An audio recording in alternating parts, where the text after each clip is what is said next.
بسم اللہ الحمد للہ والصلاۃ والسلام علی رسول اللہ. ڈاکٹر صاحب بہت بہت شکریہ آپ کے ٹائم کا. تھوڑی سی ہماری پرائیویٹلی بھی ڈسکشن ہوئی تھی اکانومی کے اوپر. تو آپ جو ہیں ہم یہ کریں گے کہ پاکستان کے جو اکنامک ایشو ہیں اس وقت اس کے پیچھے مین ڈرائیورز کیا ہیں، کی ریزن کیا ہیں، ان کو ہم لوگ ڈسکس کریں گے. دس از دا کوشچن ٹو یو. تھوڑا سا ہم لوگ ایک لائن میں انٹروڈکشن کرا دیتا ہوں.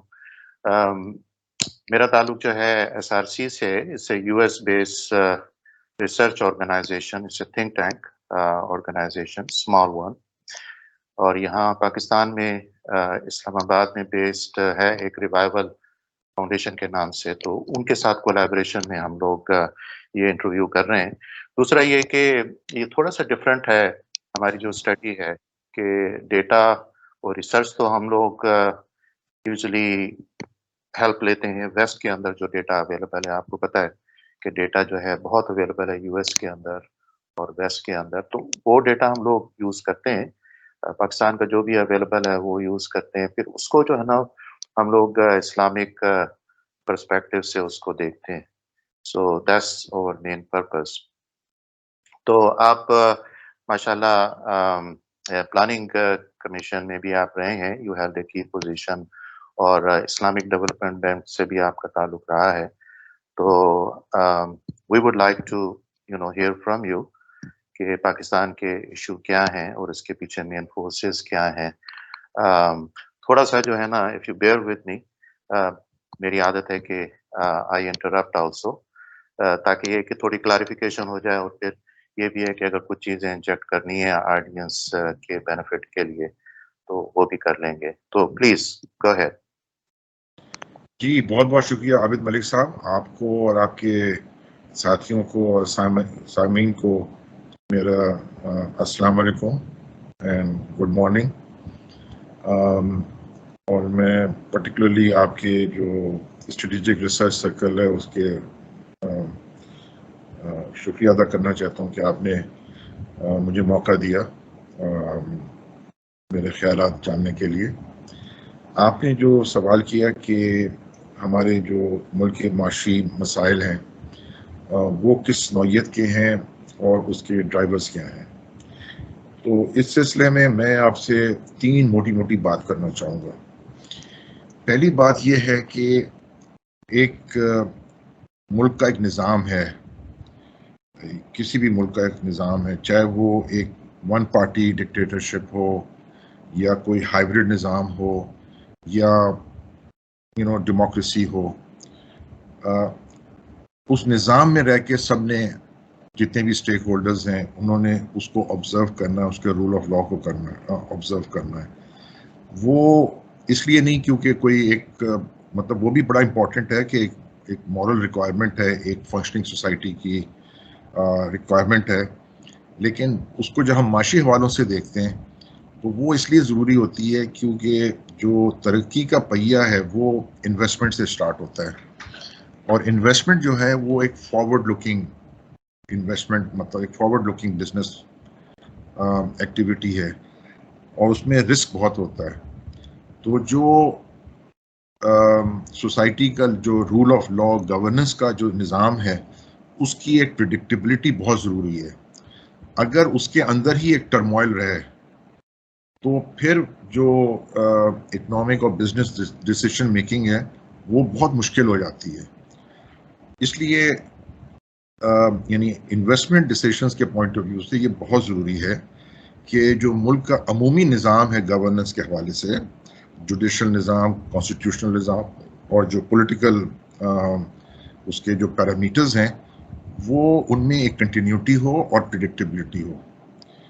اب ہمارے ملک میں انفارچونیٹلی 70 سال کی جو ہماری ایک ہسٹری ہے، بڑی چیکرڈ ہسٹری ہے، اور وہ کانسٹیٹیوشنلزم اور رول آف لا کے حوالے سے یعنی بہت ہی کمزور ہے. تو یہ ممکن نہیں ہے کہ ہم کانسٹیٹیوشن سبورٹ کریں، رول آف لا کو رگ کریں اور معاشی نظام کو ایکسپیکٹ کریں کہ وہ سم ہاؤ انڈیپینڈنٹلی آف جو گورننس کے فریم ورک ہے اس سے وہ انڈیپینڈنٹلی آگے چلے. تو پہلی بات یہ سمجھنے کی ہے کہ معاشی نظام اور governance they are two sides of the same coin. پہلی بات یہ ہو گئی. دوسری بات یہ ہے کہ کیا ہمارے جو ٹوٹل اشرافیہ ہے یعنی ملٹری ہے, بیوروکریسی ہے, پولیٹیشنز ہیں اور بزنس گروپس ہیں, do they believe in market economy اور ناٹ.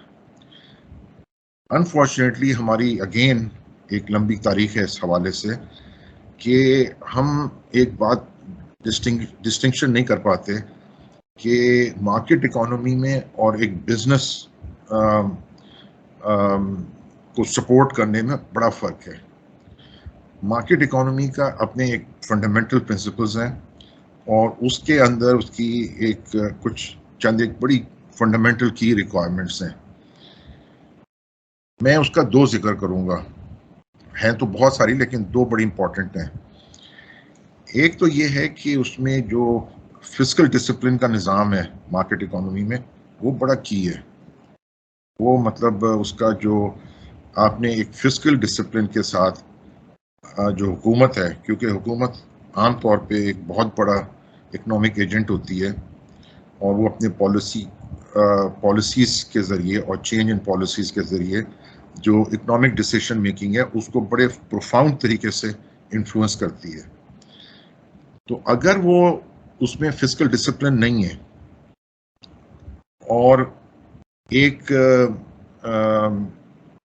یعنی میں یہیں پر رکتا ہوں, اگر فسکل ڈسپلن نہیں ہے تو پھر یہ تین جو جس کو ہم کہتے ہیں میکرو اکنامک انڈیکیٹرز وہ بہت ڈسٹرب ہوتے ہیں اور والیٹائل ہو جاتے ہیں.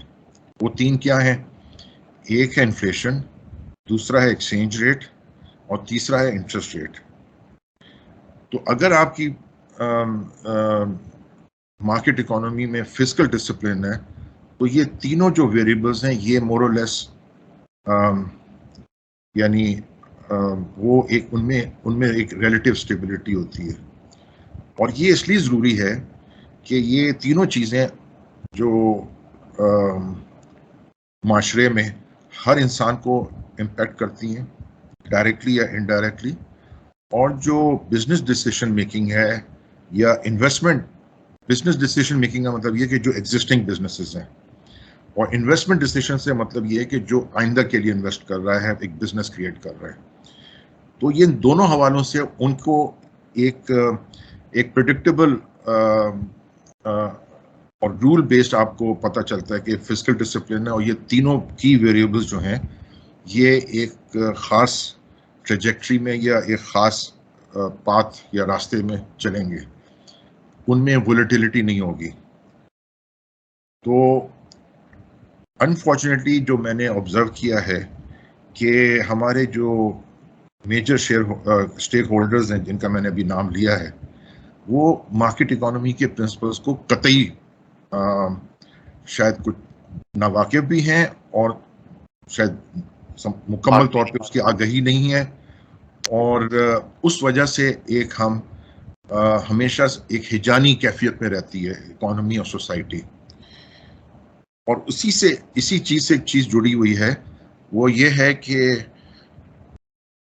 میں تو یہ کہوں گا کہ شرم کا مقام ہے کہ ہمارا ملک جو ہے وہ 23 IMF پروگرامز کر چکا ہے, اور اب ہم 12 جولائی کو 24واں IMF پروگرام میں ہم جا رہے ہیں, اور غالب امکان یہی ہے کہ جب یہ 24واں پروگرام ختم ہو جائے گا 9 مہینے میں تو ہم 25ویں IMF پروگرام میں جائیں گے.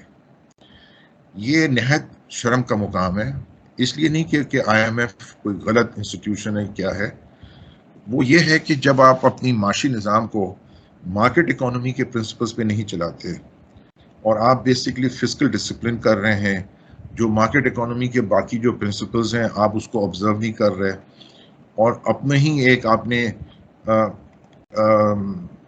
ایکسٹریکٹیو رینٹ سیکنگ, یہ انگریزی کے الفاظ ہیں, آسان اردو میں اس کا مطلب ہے کہ لوٹ خسوٹ کا نظام آپ نے رکھا ہوا ہے, ان دونوں لفظوں کا مطلب ایکسٹریکٹیو اینڈ رینٹ سیکنگ کا. تو آپ یقیناً IMF جو ہے وہ ان ملکوں کو دیتا ہے جو انسالوینٹ ہوتے ہیں, اور ان کا جو انسالوینسی کی وجہ ہے وہ یہی جو میں بھی بات کر رہا تھا پہلے، وہ اس حوالے سے وہ آپ انسالوینٹ ہوتے ہیں اور ان سے قرضہ یہ لیتے ہیں کہ آپ سالوینٹ ہو جائیں. کیا مطلب ہے اس کا؟ کہ جو آپ کی آئندہ آنے والی قسط ہے آپ واپس کرنے کے قابل نہیں ہیں. لہٰذا آپ IMF جو ہے وہ global lander of the last resort ہے. تو اگر دنیا میں آپ کو کوئی اور قرضہ نہیں دے رہا کیونکہ آپ کا معاشی نظام بگڑ چکا ہے اور اس کی جو آئندہ کی پروجیکشن ہے کہ وہ اپنے قرضے دینے کے قابل نہیں ہے واپس کرنے، تو پھر آپ IMF میں جاتے ہیں. یہ سمپل سی بات ہے. تو یہ ہو گئی دوسرے حوالے سے بات. پہلے میں نے گورننس اور مارکیٹ اکانومی کے وہ کہا تھا. دوسرا پھر ہم مارکیٹ اکانومی کے یعنی کلیئرٹی ہونی چاہیے پوری سوسائٹی میں کہ ہم نے ایک معاشی نظام جو ہے وہ کن اصولوں پہ کھڑا کرنا ہے. اگر آپ نے اسلامی نظام پہ کرنا ہے تو اس کے اپنے پیرامیٹر اور فریم ورک ہے. آپ نے اگر مارکیٹ اکانومی پہ کھڑا کرنا ہے تو اس کے بھی ہیں. اگر آپ نے سوشلسٹ اکانومی کرنا ہے تو اس پہ بھی ہے. اور ان سب کے اوپر ایک جو گورننس کا فریم ورک ہے کہ ون پارٹی سسٹم کے اندر آپ نے گورننس کرنی ہے، ہائبرڈ میں کرنی ہے گورننس، یا ڈیموکریٹک کانٹیکسٹ میں اس کو کرنا ہے، یہ وہ ہو گئی. تیسری بات میں آپ سے عرض کروں گا کہ اور یہ بھی بڑا مطلب پاکستان اس معاملے میں انفارچونیٹلی بڑا یونیک ہے،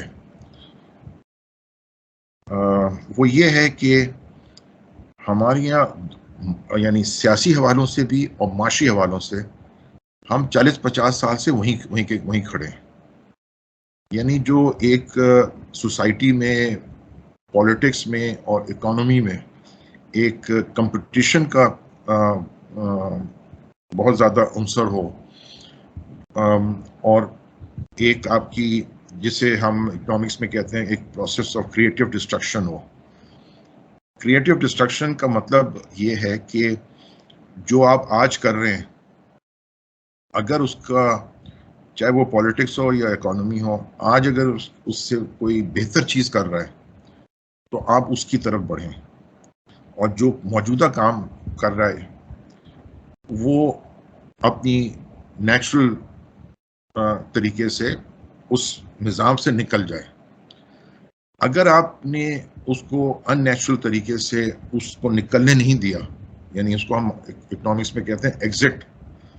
جیسی مارکیٹ اکانومی کے کئی پرنسپلز ہیں، ان میں سے ایک بڑا امپورٹنٹ یہ ہے کہ انہنڈرڈ فری انٹری ہو اور بیریئرز ٹو ایگزٹ نہ ہو. یہ کمپٹیشن کی ایک بہت بڑی، اور اسی کمپٹیشن سے پھر انوویشن اور آپ کی بہتر سے بہتر اکنامک پرفارمنس کی بنیاد پڑتی ہے، پروڈکٹیوٹی وغیرہ. یہ ایک مطلب ایک جیسے کہ اصول ہے، پرنسپل ہے. تو معاشی حوالے سے ہمارا یہ ہے کہ ہم 40-50 سال سے ہماری جو بیسکلی جو انڈسٹریل پروڈکشن سٹرکچر ہے، جو ایگریکلچر کا پروڈکشن سٹرکچر ہے، وہ جمود کا شکار ہے، اسٹیگننٹ ہے. اور اس میں یہ جو کمپٹیشن جو ہے مارکیٹ اکانومی کے پرنسپل، وہ اس میں مطلب ایبسنٹ ہے. اور اس کی ایبسنٹ کی وجہ یہ، یعنی جو مین وجہ یہ ہے کہ جس کو ہم ڈیفائن کرتے ہیں ایلیٹ کیپچر، کہ جو ہماری بزنس ہے. دیکھیے مارکیٹ اور بزنس میں فرق ہے. جو بزنس ہے وہ اس نے جو اسلام آباد میں پالیسی میکنگ ہے یا جو پروونشل کیپٹلز میں جو پالیسی میکنگ ہوتی ہے اس کو انفلوئنس کر کے جو ان کو چیلنجز یا دقتیں آ رہی ہیں اس کو روکتے ہیں. اس کو ریاست یا گورنمنٹ کے مختلف جو انسٹرومنٹس ہیں وہ اس کو بروکار لاتے ہوئے وہ جو ایگزٹ یا ان کو نکل جانا چاہیے کمپٹیشن کے تھرو، وہ اس کو روکتے ہیں. تو اس سے جو حکومتی نظام ہے وہ بھی سفر کرتا ہے اور جو معاشی نظام ہے وہ بھی سفر کرتا ہے. اور اچھا، ہم اس میں ڈاکٹر صاحب سوری ٹو انٹرپٹ، تو اس کو اگر ہم تھوڑا سا اس کو سمرائز کر لیں. آپ نے بولا پہلا جو ہے ایشو وہ گورننس کے اندر ہے. دوسرا آپ نے بولا کہ مارکیٹ اکانومی نہیں ہے، جس میں آپ نے 3 چیزیں بتائی ہیں. ایک کرنسی ہے، انفلیشن ہے، اور پھر آپ کے انٹرسٹ ریٹ ہیں. پھر ہم بات کر رہے ہیں کہ ایلیٹ کیپچر کی، کہ وہ اپنے انٹرسٹ دیکھتے ہیں، وہ ملک کے انٹرسٹ نہیں دیکھتے. اینٹی ٹرسٹ جو مناپلی کے جو ایشو ہیں کہ ایک ایلیٹ نے مناپلی کی ہوئی ہے تو اس کی وجہ سے ایشو ہیں. So am I correct in summarizing? بالکل. اور میں اگلی بات کرنا چاہا تھا کہ یہ تو ہم نے یعنی جیسے میں نے آپ کو پہلی بات کی تھی نا کہ گورننس کے دو سائڈ ہیں سیم گورننس اور market economy two sides of the same coin. اب میں ابھی جو بات آپ سے کر رہا تھا کریٹو ڈسٹرکشن ایلیٹ کیپچر کی وہ پالیٹکس کا بھی ہے وہی اپروچ وہی نیشنل جو ہمارا کریکٹرسٹک ہے وہ پالیٹکس میں بھی ہے. ہم بار بار پالیٹکس کو آگے بڑھنے سے روک رہے ہیں. ہماری ایک ریلیپس ہو رہی ہے بار بار جو 90s کی یا 80s کی پالیٹکس ہے. یہ بالکل ناممکن ہے کہ وہ پولیٹیشین جو 80s 90s میں تھے وہ اس 21st سینچری میں ان کی جو تھنکنگ ہے یا جو ان کی سوچ ہے یا جو سمجھتے ہیں کہ اکانومی کو بہتر کرنے کے جو طریقے ہیں وہ انہی کو دوبارہ ریپیٹ کر کے وہ اس اکانومی کو جس موجودہ صورتحال میں اس کو ٹرن اراؤنڈ یا آگے بڑھ سکتے ہیں. یہ ناممکن ہے. اور وہ ہم آج کے دن بھی ہم دیکھ رہے ہیں. کل جو اسلام آباد میں کانفرنس ہوئی ہے گرین اکانومی کے اور گرین گروتھ کے حوالے سے وہی سوچ جو 80s اور 90s کی ہے ہم اس کو بار بار ریپیٹ کر رہے ہیں آج کے دن بھی کر رہے ہیں. اور آپ یقین کیجئے عابد صاحب کہ ایسا نہیں ہے کہ یعنی اس پہ بہت ریسرچ ہوئی ہے اس پہ بڑی رپورٹس لکھی گئی ہیں اور بے تحاشا اویلیبل ہیں پاکستان کے حوالے سے رائٹ. لیکن اس کی پالیسی سرکل میں ایبزارب کرنا یا پولیٹیکل سرکل میں اس کو ایبزارب کرنا اور اس سے پھر آپ ایک ریفارم کا ایجنڈا تیار کر کے آگے بڑھنا وہ ایک بڑا ڈسکنیکٹ ہے. تو یہ میں آپ کے پہلے سوال سے جو میرا اسیسمنٹ ہے کہ ہماری اکانومی کے میجر کیا ایشوز ہیں یہ میرا ریاکشن ہے. اچھا ڈاکٹر صاحب اس میں جب آپ مارکیٹ اکانومی کی بات کرتے ہیں اب کانسٹیٹیوشنلی تو یہ ایک اسلامک ملک ہے. اگر آپ پاکستان کے کانسٹیٹیوشن I'm sure آپ نے دیکھا ہو کہ بڑا شریعت ڈینس ہے. اسلام کا نام جو ہے میرے خیال میں 100 سے زیادہ دفعہ اس کے اندر آیا ہے. ساونٹی کا بھی ذکر ہے اس کے اندر. اب مارکیٹ اکانومی کے اندر یہ میں نے آپ کو مینشن کیا تھا یہ جلال ہاروڈ ہیں انگلینڈ کے تو انہوں نے ایک اسلامک اکانومی کا جو ماڈل انہوں نے وہ کیا تو اس میں ہمیں پتہ ہے کہ جو 3 چیزیں ہیں نا ایک انفلیشن ہے.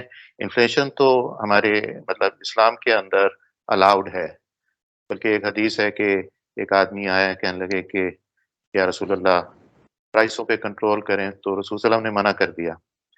بلکہ ایک پروفیسر ہیں آپ کے یو ایس کے اندر میری ان سے بھی بات ہو رہی تھی تو وہ کہہ رہے ہیں کہ rational economy actually 7th century میں مدینہ کے اندر سٹارٹ ہوئی تھی جب رسول صلی اللہ علیہ وسلم نے ایک مارکیٹ کریٹ کی اور بولا کہ کمپیٹ کرو ایک دوسرے کے ساتھ اور پرائسوں کو فکس نہ کرو. باقی جو 2 ہیں نا وہ پرابلمٹک ہیں اسلامک پرسپیکٹو سے. بے شک آپ اگر چاہیں تو اس کو جو ہے ہم ڈسکس نہ کریں but I just wanted to inject that. ایک تو ہو گیا انٹرسٹ جو کمپلیٹلی بین ہے اسلام کے اندر ایون ہمارے کانسٹیٹیوشن کے اندر بھی آرٹیکل میرے خیال میں 31 38 کو اگر ہم دیکھ لیں. دوسرا جو ہے نا اس کے اندر جو ہم بات کر رہے تھے کہ جو کرنسی کی جو آپ بات کر رہے تھے تو اس میں بھی یہ میں دیکھ رہا تھا کہ ورلڈ وار 1 سے پہلے تو گولڈ سٹینڈرڈ تھا ایون یورپ کے اندر بھی. تو کہتے ہیں کہ ایون ورلڈ وار 1 اور ورلڈ وار 2 کے درمیان بھی کچھ عرصے تک یہ چل رہا تھا. تو اس کے بعد جو ہے یہ پیپر کرنسی آئی جو بہت ہی والیٹائل ہے کیونکہ اگر آپ اس کو گولڈ کے ساتھ اگر ٹائٹلی اگر لنک کریں اور ایون ویسٹ کے اندر بھی یہ باتیں ہو رہی ہیں کہ یہ جو ہے نا کرنسی بہت ہی والیٹائل ہے اس کو گولڈ کے ساتھ لنک کرنا چاہیے. آپ کو پتہ ہے نکسن نے 1971 میں اس کو ڈی کپل کیا تھا ڈالر کو گولڈ کے ساتھ. تو اب کیونکہ بہت ساری اکانومی اسپیشلی پاکستان کی اکانومی جو ہے ڈالر کے اوپر چل رہی ہے تو اب ڈالر جب اوپر نیچے ہوتا ہے اور پھر آپ کو پتہ ہے پاکستان کی جو ڈیویلویشن ہوتی ہے کرنسی کی تو یہ بھی تو ایک فیکٹر ہے نا ڈی اسٹیبلائزیشن کا کہ ایک طرف انٹرسٹ ہے ویری ڈیسٹیبلائزنگ جو ایک چیز ہے نیشنل لیول پہ پرسنل لیول پہ پاکستان میں آلریڈی ہے. اور میرے خیال میں آدھے سے زیادہ تو وہ جو ہے ڈیپٹ سروسنگ کے اندر بجٹ جو ہے آپ کا جو نیا ہے 52 میں میرے خیال میں 80% وہ ہو رہا ہے اس سے. تو آپ چاہیں تو اس کو مطلب ہم فردر ڈسکس کر سکتے ہیں یا پھر ہے کہ maybe you want to move on from here. but I just wanted to inject those two issues کہ یہ بھی ایک ڈیسٹیبلائزنگ چیزیں ہیں in spite of the elite capture. Please go ahead. نہیں عابد صاحب میں ضرور کرنا چاہوں گا اور میں اس لیے ضرور کرنا چاہوں گا کہ میں نے جیسے آپ نے بتایا کہ میں نے I spent 22 years in Islamic Development Bank Jeddah میں. تو میں اپنے آپ کو اسلامک اکانومسٹ تو نہیں کہتا کیونکہ میں نے اس طرح کا کام نہیں کیا اس میں, لیکن ایک مجھے بڑا وسیع ایکسپوجر رہا ہے. جو وہاں سیمینارز ہوتے تھے یا جو میرا آپریشنل کام تھا اس کے اندر مختلف ملکوں کو سپورٹ کرنا اسلامک فائنینس اور اسلامک اکانومی کے حوالے سے, تو مجھے ایک اچھی خاصی انڈرسٹینڈنگ ہے اور میں ضرور اس پہ آپ کے ساتھ اپنے خیالات کا اظہار کرنا چاہوں گا. دیکھیے ایک بہت بڑا مسئلہ جو ہے نا ہمارے جو اسلامک اکانومسٹ جو اسلامک پرسپیکٹو سے کام کرتے ہیں وہ میرے خیال میں بڑے نیرو طریقے سے سٹارٹ کرتے ہیں. وہ انٹرسٹ ریٹ کو پکڑ کے بیٹھ جاتے ہیں اور اس پہ سالہ سال اور مطلب مسلسل ایک گفتگو ہو رہی ہے اور ہو ہی جا رہی ہے, اور اس پہ میں الگ بات ہے ابھی کرتا ہوں اس پہ بات. دیکھیے جب آپ معاشی نظام کی بات کرتے ہیں تو یقیناً جب آپ اسلامی معاشی نظام کی بات کریں گے تو آپ اپنی انسپریشن قرآن حدیث اور جو خلفائے راشدین کا زمانہ تھا اس سے آپ انسپائر ہوں گے, وہ آپ کے ایک گائیڈنگ پرنسپلز ہوں گے. لیکن آپ نے آج کل کے جو انوائرمنٹ ہے اپنے ملک کے اندر اور جو دنیاوی انوائرمنٹ ہے آپ نے اس کے ساتھ اس کو ایڈجسٹ یا انوویٹ کرنا ہے, اجتہاد جسے کہتے ہیں ہم. تو سب سے بڑا جو معاشی نظام کا ہے کہ ویلتھ کریشن, یعنی اسلامی نظام میں ہمیں یہ جو میں سمجھتا ہوں اور جیسے آپ نے خود بتایا ابھی حدیث کے حوالے سے کہ ویلتھ کریشن جو ہے وہ, کیونکہ دیکھیے ایک ویو یہ ہے کہ ریاست کی ساری ملکیت ہوتی ہے, زمین پراپرٹی اور جو بھی آپ پروڈیوس کر رہے ہیں جو بھی آپ مینوفیکچر کر رہے ہیں وہ ریاست یعنی وہ سوشلسٹ یا کمیونسٹ انسان. لیکن اسلامی نظام میں آپ کو اس کی آزادی ہے, بزنس کی آزادی ہے, ٹھیک ہے, آپ کے پراپرٹی رائٹس ہیں اور اس میں ریاست کا انٹرفیئرنس بہت منیمل ہے. ایون اگر آپ قحط کے یا اس فیمن کے سچویشن میں بھی اس کی کچھ ذمہ داریاں بڑھ جاتی ہیں اس حوالے سے جب وہ ایکسٹراڈنری سرکمسٹانسز ہوں, but other than that normal جو ہے وہ جو اسلامی ریاست کے باشندے ہیں ان کو معاشی آزادی ہے. اس معاشی آزادی کے ساتھ انہوں نے اسلام میں انہوں نے وہ جو اسے کہتے ہیں کہ زکوٰۃ و خیرات کا نظام اور جو سوسائٹی میں کمزور طبقات ہیں ان کو سپورٹ کرنا اور ان کو ایک اس مقام سے کسی بہتر مقام زندگی کا دینا, وہ بھی ریاستی بھی ذمہ داری ہے اور جو خوشحال طبقہ ہے اس کی بھی ذمہ داری ہے. اچھا اس پہ جو ہے نا ہمارے جو اسلامک اسکالرز ہیں بات یقیناً کرتے ہیں لیکن اس شد و مت اور اس جذبے کے ساتھ گفتگو نہیں کرتے جتنے وہ جذبے کے ساتھ انٹرسٹ ریٹ کے حوالے سے بات کرتے ہیں.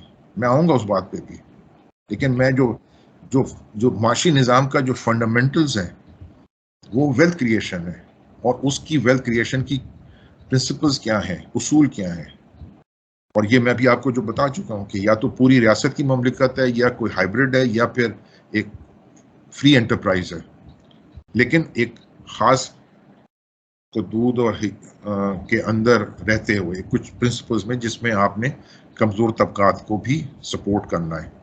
ایکسپلائٹیشن نہیں کرنی. ٹھیک ہے. تو یہ تو بڑی فنڈامنٹل بات ہو گئی ہے کہ ہمارے جو اچھا اس کی میں آپ کو مطلب فرسٹ ہینڈ میں آپ کو بتا سکتا ہوں یہ بات کہ وہ اس لیے کتراتے ہیں کیونکہ یہ جو باتیں ہیں یہ ڈائریکٹلی کلیش کرتی ہیں جو حکومتوں کے یا ریاست کے جو نظام ہیں. پھر آپ نے اس کو کرٹیک کرنا ہوتا ہے کہ یہ جو فنڈامنٹل پرنسپلز ہیں جو آپ نے قرآن حدیث یا سنت سے اور باقی خلفاء سے جو آپ نے ڈرائیو کیے ہیں جو کہ کیے ہیں وہ عمومی طور پہ جو نظام ہے کسی بھی ملک کا اسلامی جس میں ریاست ہے اس سے وہ ہمیشہ کلیش کرتے ہیں. پولیٹیکل ڈیفیکلٹی ہوتی ہے اس لیے وہ شائی اوے کر جاتے ہیں اسلامک اسکالرز, خصوصی وہ اسلامک اسکالرز جو کہ مسلم ریاستوں میں رہ رہے ہیں. جو ویسٹ میں ہیں وہ شاید ابھی اس طرف آئے نہیں ہیں, لیکن یہ کہ یعنی اس قسم کی انہوں نے یعنی اسلامک پرسپیکٹو سے جو ریاستی نظام ہے اس کے اوپر اور جو حقوق العباد کے معاملات ہیں وہ یعنی ہیومن رائٹس کے جو معاملات ہیں اس پہ وہ اس شد و مت سے ایجیٹیٹ نہیں کرتے. پہلی بات. اچھا دوسری بات آپ نے کی کہ ایکسچینج ریٹ اور گولڈ کے ساتھ اس کا لنک. ٹھیک ہے. آپ یقین کریں کہ اس پہ یعنی ان معاملات کی یہ جو آپ نے گولڈ اور ایکسچینج ریٹ کا کرنسی کے ساتھ اس کا لنک ہے بہت کم لوگ اس کی گہرائی کو سمجھتے ہیں. اور یعنی اب میں جو اگر بات کروں گا تو وہ تھوڑی کمپلیکیٹڈ ہو جائے گی اور میرا خیال ہے وہ کمپلیکیٹڈ بات سمجھانے میں خاصا ٹائم بھی لگ جائے گا. لیکن ایک عمومی بات یہ ہے کہ ایک یعنی آپ یوں سمجھیں کہ جو ہیومن ہسٹری ہے وہ 3 فیزز سے گزری ہے. پہلا تھا بارٹر کا نظام, اس سے اس نے ایوولوشن کیا کرنسی کے نظام کوائنز, اور ان کوائنز کو مختلف شکل دی گئی کہ وہ گولڈ بیسڈ کوائن ہے یا سلور بیسڈ ہے یا کاپر کی بیسڈ ہے. اب یہ تینوں سسٹم میں جس ریاست نے بادشاہ نے ان تینوں میں سے کسی ایک کو ڈی بیس کیا. ڈی بیس کا مطلب یہ ہے کہ اس گولڈ سلور یا کاپر کو اس میں امپیورٹیز بڑھا دیں, وہ کرنسی کولیپس ہو گئی. ٹھیک ہے سر. اس نے فتوحات سے گولڈ جمع کر لیا یا کاپر یا سلور کر لیا, اور وہ کوائنس زیادہ تعداد میں مارکیٹ میں آئے ان دا سینس کہ کوئی آپ نے بڑا قلعہ بنایا یا کوئی بڑا ایڈونچر کیا جس میں ان سب چیزوں کی ضرورت ہے, اور وہ تینوں میں سے کوئی بھی کرنسی زیادہ مارکیٹ میں آئی, وہاں پہ بھی انفلیشن ہوا. کیونکہ یہ بات رکھیے کہ جو سپلائی سائڈ ہے وہ کسی بھی زمانے میں وہ ایک خاص مدت کے لیے ریلیٹیولی فکسڈ ہوتی ہے, ریلیٹیولی اسپیکنگ فکسڈ ہوتی ہے. اور اگر آپ اس کے پیچھے زیادہ گولڈ کے کوائنز ہی ہوں لے کے پھرنا شروع کر دیں تو وہ جو گیپ بنتا ہے دونوں کے درمیان کہ ایک ڈیمانڈ سرج جسے کہتے ہیں, زیادہ ڈیمانڈ آئی ہے اور ایک ریلیٹیولی فکس سپلائی ہے, تو قیمتیں بڑھ جائیں گی, انفلیشن ضرور ہوگا.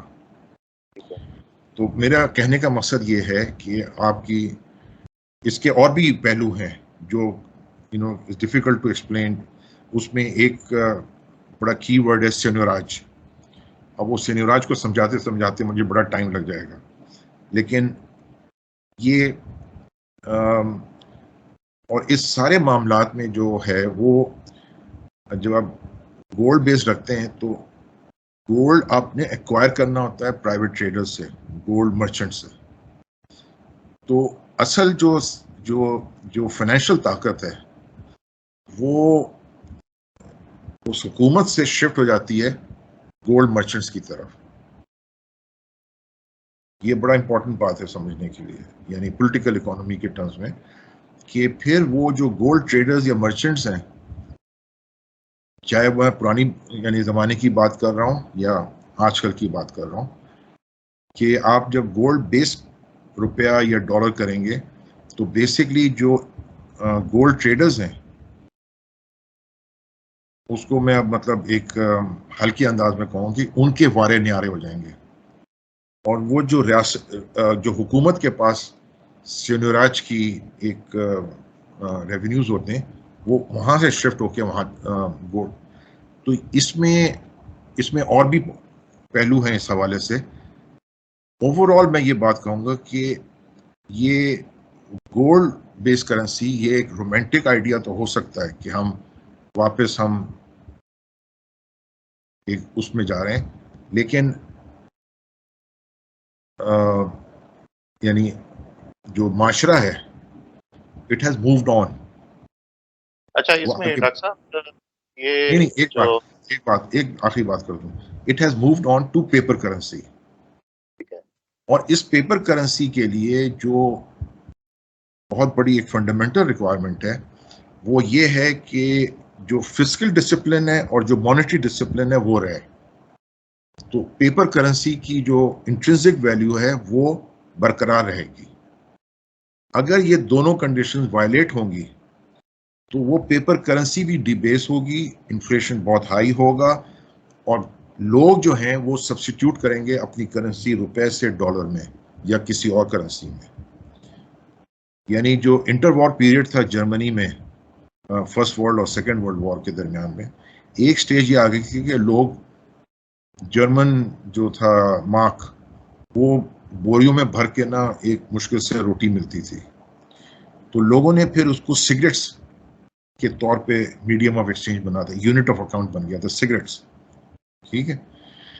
تو یہ یعنی اگر آپ نے، تو اسی لیے میں کہہ رہا تھا میں کہ مارکیٹ اکانومی کا مطلب یہ کہ آپ نے اس اصول کے اندر رہ کے ایک ڈسپلن کے طریقے سے چلنا ہے۔ اگر آپ کی مانیٹری پالیسی یعنی مانیٹری پالیسی لوز ہے، اس کا مطلب کیا ہے کہ آپ بغیر کسی ہچکچاہٹ کے آپ نوٹ چھاپ رہے ہیں، ٹھیک ہے۔ دوسری طرف فسکل پالیسی ایسی ہے کہ آپ کا جو ڈیفیسٹ ہے وہ مسلسل بڑھتا جا رہا ہے، اور آپ اپنے سینٹرل بینک سے نوٹ چھاپ کے اس گیپ کو کم مطلب فائنینس کر رہے ہیں، تو یہ دونوں چیزیں جب ملیں گی تو اس پیپر کرنسی کی تباہی ہو جائے گی۔ تو چاہے وہ گولڈ بیس نظام ہو یعنی جو پچھلی صدیوں میں رہا ہے، یا پیپر کرنسی، بیسک بات یہ ہے کہ اس جو بھی ایشوئر ہے کرنسی کا اس نے ایک ڈسپلن میں رہنا ہے۔ وہ ڈسپلن ٹوٹے گا تو مارکیٹ میں ایک امبیلنس کریٹ ہوگا، اور پھر وہ انفلیشن وغیرہ کا سلسلہ شروع ہوگا۔ چلیں ٹھیک ہے، آئی تھنک یہ اچھا کافی ایک میں بات کر لوں انٹرسٹ ریٹ پہ بھی، جی کیونکہ یہ ایک بڑا میں نے اسی لیے اس کو آخر میں رکھا ہے۔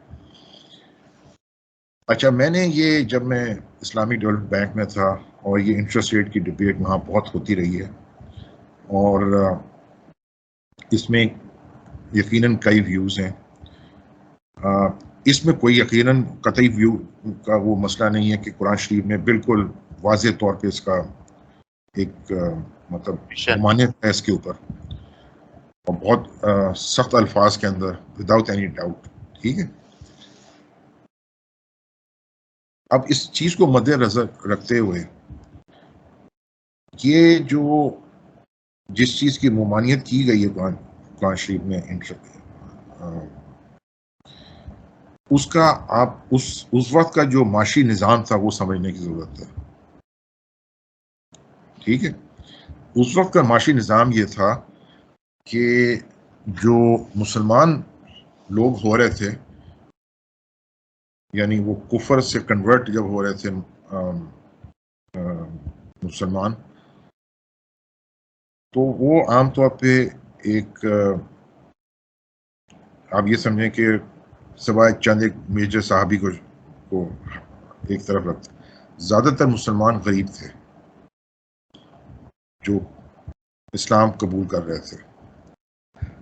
اور وہ ہیویلی انڈیٹڈ تھے جوز جو کہ وہ لینڈرز تھے، ٹھیک ہے. اور وہ چونکہ ایک کمپاؤنڈنگ کا سلسلہ تھا انٹرسٹ ریٹ کا، تو وہ جتنا مرضی پے کر دیں وہ ہمیشہ اور نسل در نسل وہ ڈیٹ انسلیومنٹ میں رہیں گے. اسلام کا جو مقصد تھا وہ یہ تھا کہ شخصی ان کو مطلب جو فریڈم ملے، لبرٹی ملے معاشی حوالے سے، تاکہ وہ ویلتھ جنریشن اور اپنے کاروباری زندگی کو بڑھا دے، انٹرپرائز مطلب یا انٹرپرینور بنے. تو اگر ہمارے اس وقت کے، یعنی میں ارلی اسلام کی بات کر رہا ہوں، کہ وہ ہمارے جو تھے جنہوں نے قبول کیا اسلام، وہ اگر ڈیٹ انسلیو تھے تو وہ جو اسپرٹ تھی، اور جب وہ یقیناً جب وہ سودی نظام جس کو مطلب جس کے جو میجر وہ تھے بینیفیشری وہ جوس تھے، جب اس سے آزادی ملی تو یہی جو مسلمان تھے جو کہ ایک غریب طبقے سے تعلق رکھتے تھے، وہ دنیا میں چھا گئے. ٹھیک ہے. ہاں لیکن میں ایک چیز ضبط کروں گا ڈاکٹر صاحب، قرآن میں جب یہ آیا ہے کہ یہ ایک ایکسپلائٹیو ایک انسٹرومنٹ ہے، ظلم ہے اس کے اندر، تو اس میں انہوں نے ایک تو بتایا کہ یہ جو اگر آپ نے قرض دینا ہے تو آپ جو ہے نا انٹرسٹ نہ لیں، لیکن آپ اپنا پرنسپل جو ہے واپس لے سکتے ہیں. تو جب اس کی پروہیبیشن آئی تو جو لون دینے اور لینے والے تھے، میرے خیال میں یہ تو مکہ کے جو مشرکین تھے وہ بھی اس کے اندر انوالو تھے. اگر آپ جیوز سے پہلے دیکھیں، میسوپوٹیمیا کے اندر بھی تھا، رومن کے اندر بھی یہ چیزیں تھیں، کیونکہ آپ کو پتہ ہے کہ جیوز جو تھے وہ تو ایک پریسڈ کمیونٹی تھی. تو کہنے کا مقصد یہ ہے کہ کافی ساری سویلائزیشن کے اندر یہ انٹرسٹ بیس جو سسٹم تھا وہ تھا. اب جیسے انڈیا کے اندر بھی تھا، آپ کو جیسے پتا ہے، تو انڈیا میں تو یہودی اتنے نہیں تھے، یہ تو جس کو ہم بنیا کہتے ہیں کہ وہ اس کے اندر انوالو تھے. تو آپ تھوڑا سا میں اگر آپ کو بتاؤں امریکہ میں کیا ایشو ہو رہے ہیں. جو کنزیومر ڈیپٹ ہے وہ $17 ٹریلین تک چلا گیا ہے. اس کی میں مطلب ایک پریکٹیکل میں آپ کو اس کی میں بتا رہا ہوں کہ اکانومی پہ اور مڈل کلاس کے اوپر اور لوور کلاسز کے اوپر کتنا ایشو ہو گیا ہے. تھوڑا سا اگر آپ مجھے اجازت دیں تو نیشنل ڈیپٹ جو ہے اس وقت 30 ٹریلین تک پہنچ چکا ہے امریکہ کے اندر، اور ان کی جو ڈیپٹ سروسنگ ہے وہ بھی بہت بڑھ گئی ہے، اس کی اماؤنٹ جو وہ سود جو پے کرتے ہیں. تو یہ تو ہمارے سامنے ایک بالکل لائیو مثال ہے کہ یہ ایک اوپریسو ہے. اچھا دوسرا یہ کہ اس کا تعلق کانسنٹریشن آف ویلتھ سے بھی ہے، جو ہم آگے جا کے اس کو تھوڑا سا ڈسکس کریں گے. تو امریکہ میں جو دو ڈپریشن آئے نا بڑے بڑے، ایک آپ کو پتا ہے کہ 1928 میں ایک آیا تھا اور ایک آیا تھا آپ کا 2008 کے اندر. تو اس میں جیسے میں نے آپ کو بتایا تھا کہ رابرٹ رائش جو تھے یہ لیبر سیکٹری تھے، تو انہوں نے ایکسپلین کیا کہ concentration of wealth U S کے اندر ہائیسٹ تھی ان دو پیریڈ میں، کہ 1% جو ہے ان کے پاس 25% ویلتھ تھی. اچھا جب اوپر کے طبقے میں ویلتھ جمع ہو جاتی ہے نا، تو یہ جو بینک ہوتے ہیں نا یہ ان کا پیسہ یوز کر کے پھر آگے یہ لون دیتے ہیں، ٹھیک ہے نا. ایک تو لون جو ہوتا ہے کہ بھئی انڈسٹری کو یا بزنس کو دینا ہے، ٹھیک ہے، ان کے پاس ایسٹ ہوتے ہیں، یہ ساری چیزیں ہیں. لیکن جو ایکسپلائٹیو جو اس کی نیچر ہے لوگوں کے لیے، عام لوگوں کے لیے وہ بڑی ڈیفیکلٹ ہو جاتی ہے. تو یو ایس میں پہلے یہ ہوا کہ جب ویجز جو تھیں فلیٹ تھیں، پروڈکٹیوٹی بڑھتی جا رہی تھی، تو بہت سارے لوگ جو ہے نا اوپر جانے کے بجائے نیچے جانے لگے مڈل کلاس سے. اگر آپ 70 میں دیکھیں تو مڈل کلاس جو تھی نا وہ 61% تھی، اب جو ہے نا 50 سے بھی نیچے آ گئی ہے. تو اس کی جو ہے نا اکانومسٹ وہاں پہ یہ ریزن یہ بتاتے ہیں کہ ایک تو ویجز ان کی فلیٹ تھی، پروڈکٹیوٹی کے ساتھ نہیں بڑھ رہی تھی. دوسرا یہ تھا کہ پہلے امریکہ میں عورتیں کام نہیں کرتی تھیں، گھر پہ بیٹھتی تھیں، گھر ان کے پیڈ آف تھے. ایجوکیشن جو تھی آلموسٹ فری تھی امریکہ کے اندر. اب ایجوکیشن بہت مہنگی ہو گئی ہے امریکہ میں. اور اس کے بعد پھر کیا ہوا کہ جب بیوی نے دیکھا کہ محنت اتنی کر رہا ہے اس کا ہسبینڈ، تو پھر اس نے جاب کرنی شروع کر دی. اب دونوں جاب کر رہے ہیں لیکن ابھی بھی ان کے حالات جو ہیں وہ ٹھیک نہیں ہے کیونکہ ڈیبٹ ہے. گھر انہوں نے جو ہے اس کو اے ٹی ایم بنا کے اس کو یوز کرنا شروع کر دیا. تو ہوتا یہ ہے کہ اب یہ سچویشن ہوگی کہ لوگوں کے کریڈٹ کارڈ کے جو ڈیبٹ ہیں جس پہ 30-35% انٹرسٹ ہے، اب لوگ جو ہے نا اس کے اندر پھنسے ہوئے ہیں اور اس سے جو ہے نا نکل نہیں سکتے. تو یہ ایک ہمارے سامنے ایک ایگزامپل ہے کہ یہ جو ہے نا ایکسپلائٹیو ان نیچر ہے.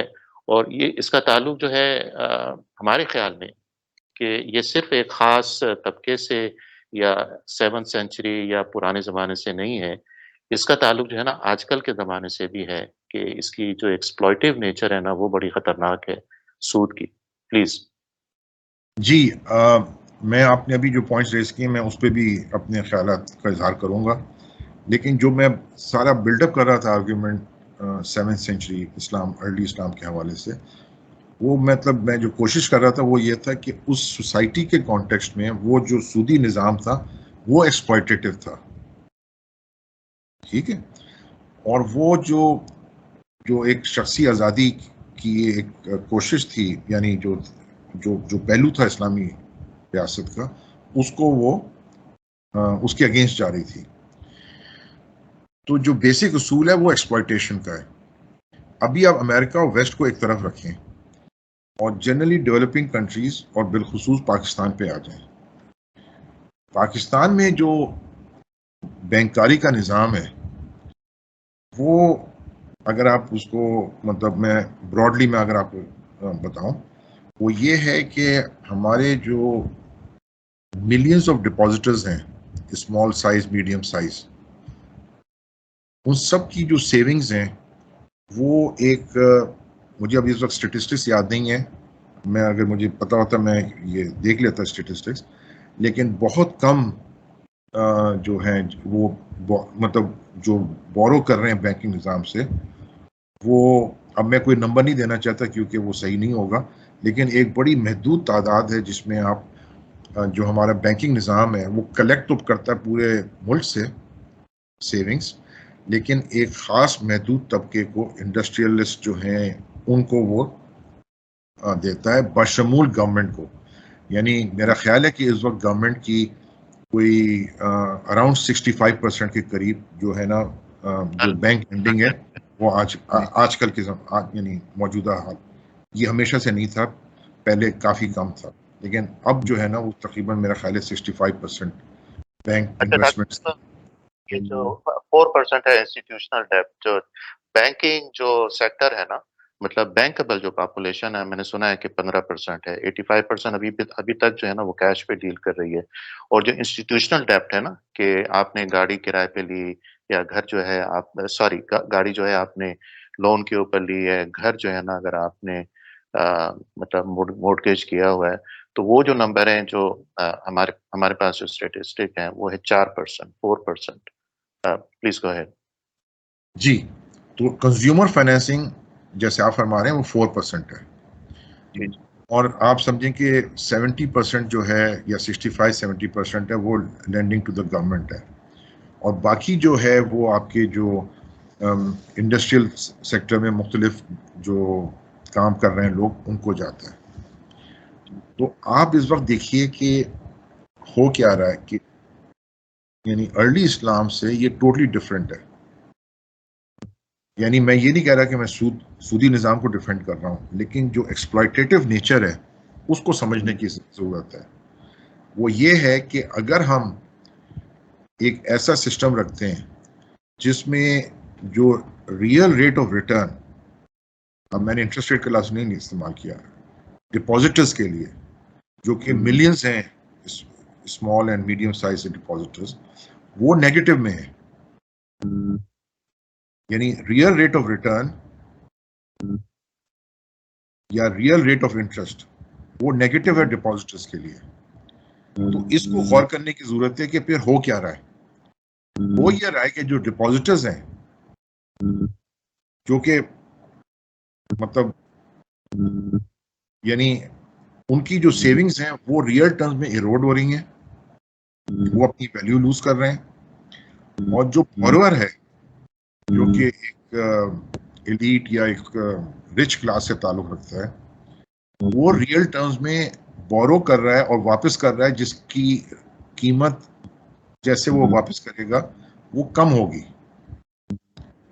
تو ہمیں جو سمجھنا ہے نا وہ یہ ہے کہ یہ جو موجودہ نظام میں ایکسپلائٹیشن ہے وہ ٹوٹلی انورٹ ہو گئی ہے کمپیئر ٹو.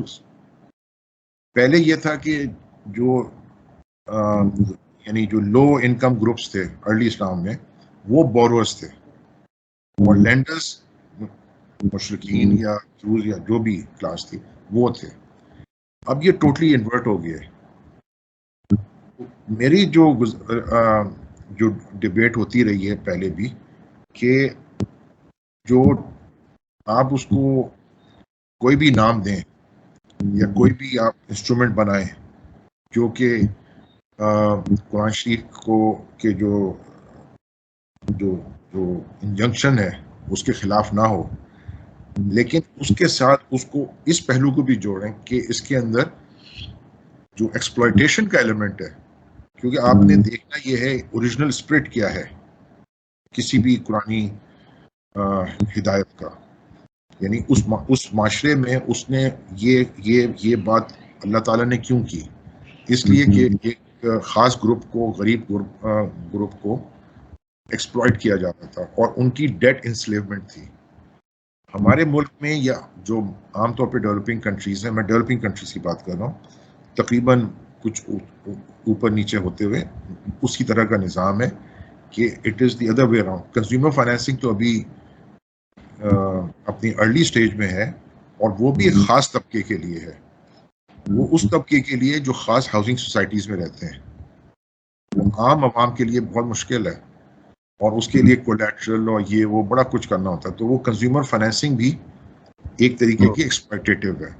اب آپ نے جو بات example the U S A کی، ٹھیک ہے، یہ اسی چیز کو ثابت کرتی ہے کہ ڈیٹ انسلیومنٹ جو ہے وہ جو پرانے زمانے میں ارلی اسلام کے زمانے میں جو ڈیٹ انسلیومنٹ تھی، چاہے وہ کنزیومر فائنینسنگ کی شکل میں ہو یو ایس میں، یا اسٹوڈنٹ لون کی شکل میں ہو، یا ہاؤسنگ فائنینس کی شکل میں ہو، عام عوام کو اس نظام میں، یو ایس کے نظام میں ڈیٹ انسلیومنٹ کر دی ہے.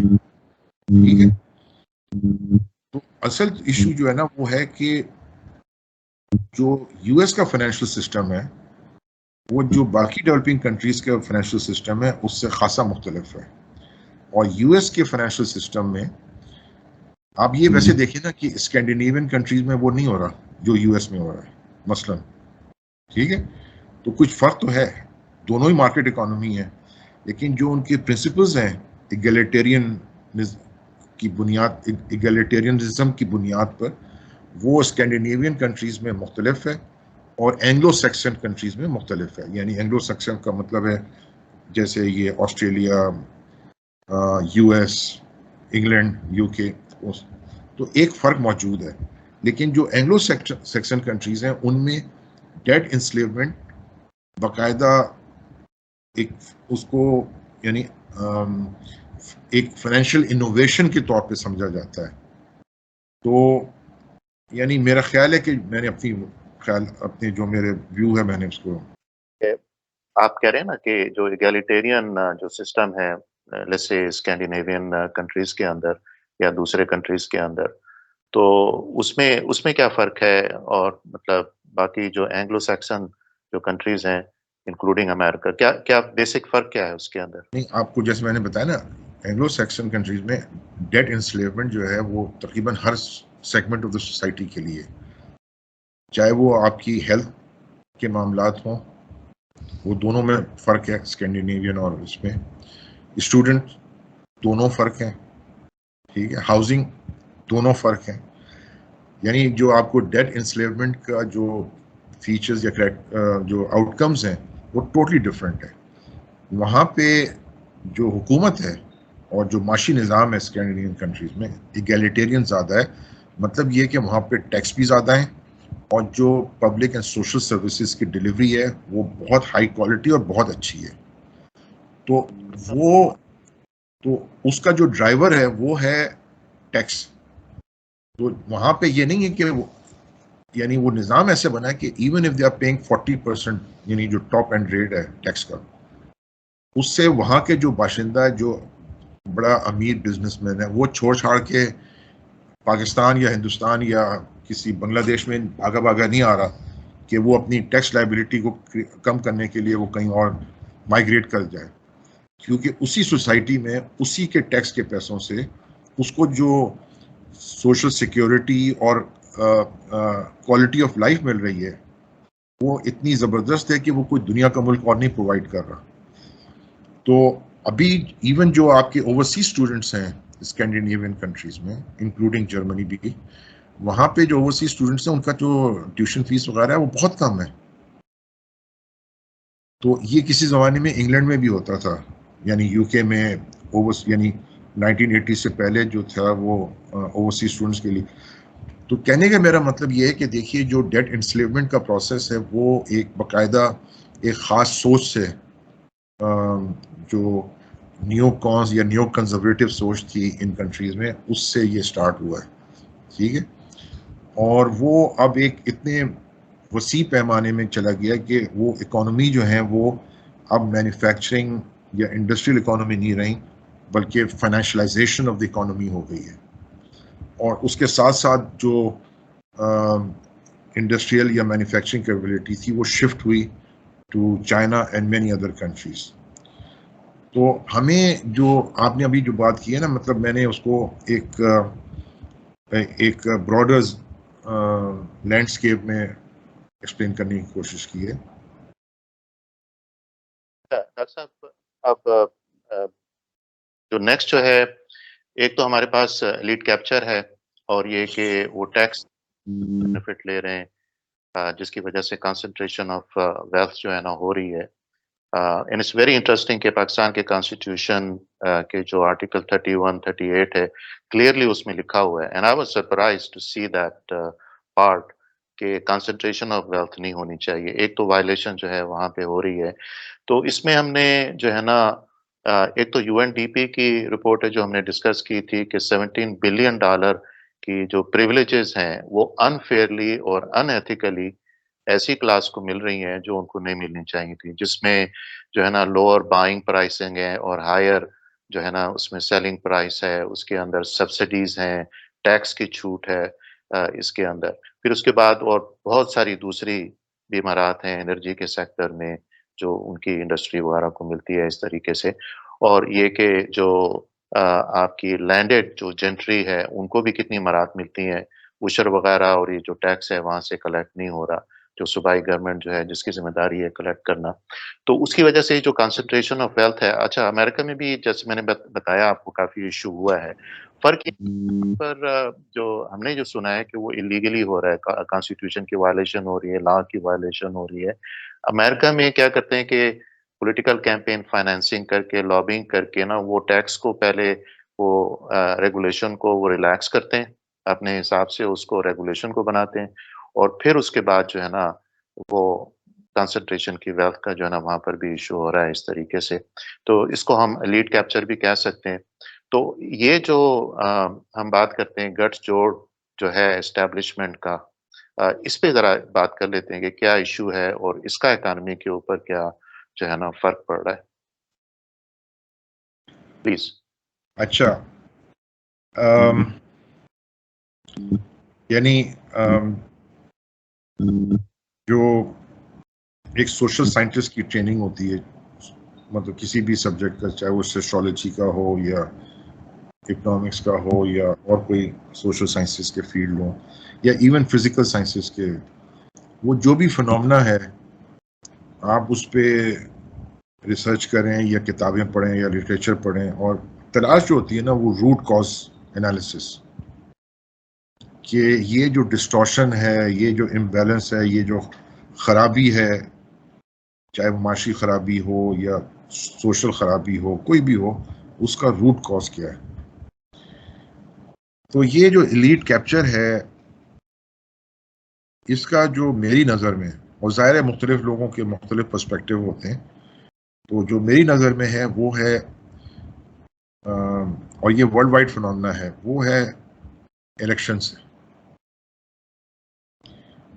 یعنی آپ خود سوچیں، چاہے میں پاکستان کی کانٹیکسٹ میں بات کروں یا کسی ویسٹرن کانٹیکسٹ میں بات کروں، میں جب الیکشن لڑتا ہوں تو میرے پاس دو ہی راستے ہیں کہ میں اپنی ذاتی سرمایہ لگاؤں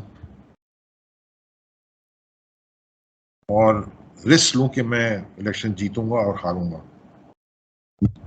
اگر میں ہار گیا تو میرا ذاتی سرمایہ ڈوب گیا. اگر میں جیت گیا تو میں نے اس سرمایہ میں جو لگایا ہے اس کا ریٹرن چاہیے. یہ بالکل نامناسب بات ہے کہ لوگ جو الیکشن لڑتے ہیں وہ پبلک سروس کے پوائنٹ آف ویو سے کہ ہم نے عوام کی خدمت کرنی ہے.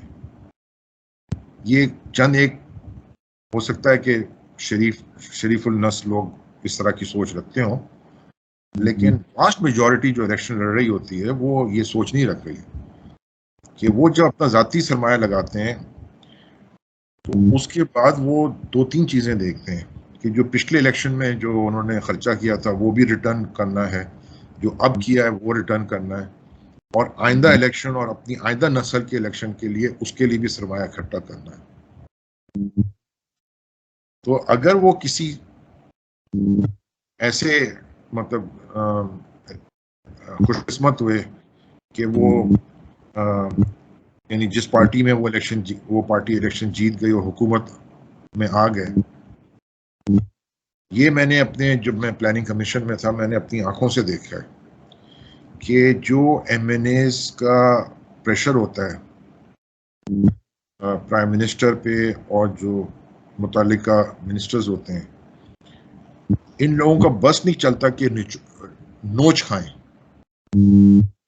جو پبلک فنڈز ہیں.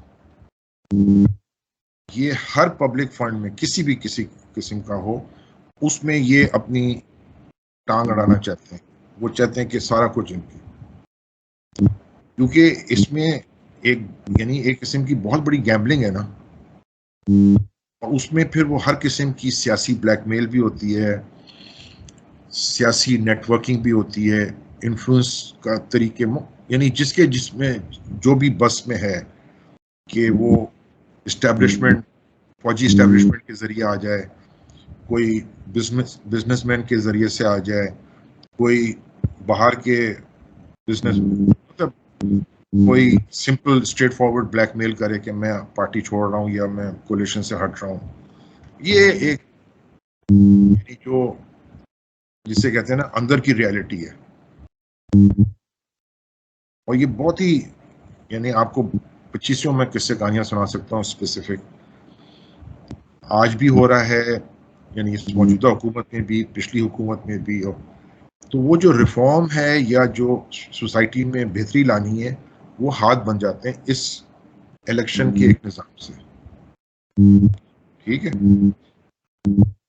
اچھا، یو ایس میں بھی اس کا ذرا سے سوفسٹیکیٹڈ ورژن ہے کہ وہ کیمپین فنڈ ہوتے ہیں، اس میں آپ ڈونیٹ کریں، اور جو میجر میں ابھی سن رہا تھا کہ اگر آپ نے کسی پریزیڈنشل کینڈیڈیٹ کو یا سینٹ کے کینڈیڈیٹ کو اپنے کسی سوشل ایونٹ میں بلانا ہے تو جب تک آپ چند تھاؤزینڈ یا سم لارج سم نہیں دیں گے اس کے ڈونیشن میں فنڈ میں، وہ نہیں آئے گا.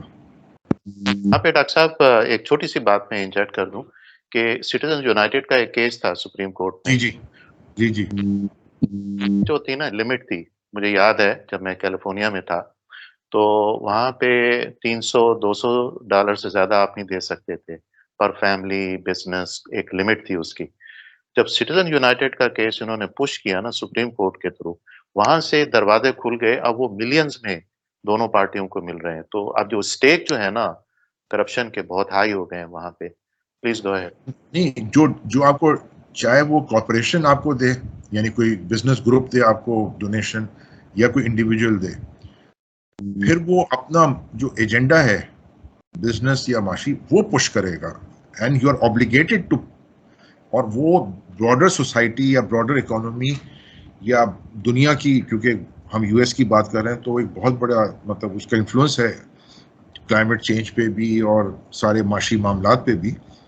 اس سے بالا ہو کے اس سینیٹر نے یا اس پریزیڈنٹ نے جو اس کے ڈونرز تھے ان کا ایجنڈا اس نے آگے بڑھانا ہے.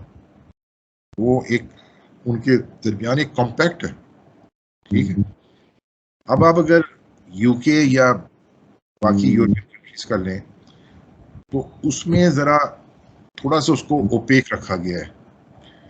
یعنی جیسے یو کے کی لیبر پارٹی ہے, وہ لیبر یونینز وہاں پہ ڈونیشنز دیتے ہیں پارٹی کو, لیکن بگ بزنسز بھی کنزرویٹو پارٹی کو دیتے ہیں زیادہ تر. ٹھیک ہے. آبویسلی وہ دونوں طرف بھی دیتے ہیں کچھ. تو بیسکلی میرا کہنے کا مطلب یہ ہے کہ یہ جو ماڈل ہے الیکشن کیمپین کا, یہ بہت زیادہ خرابی کی جڑ ہے وہ کسی بھی سوسائٹی میں, مطلب اکراس.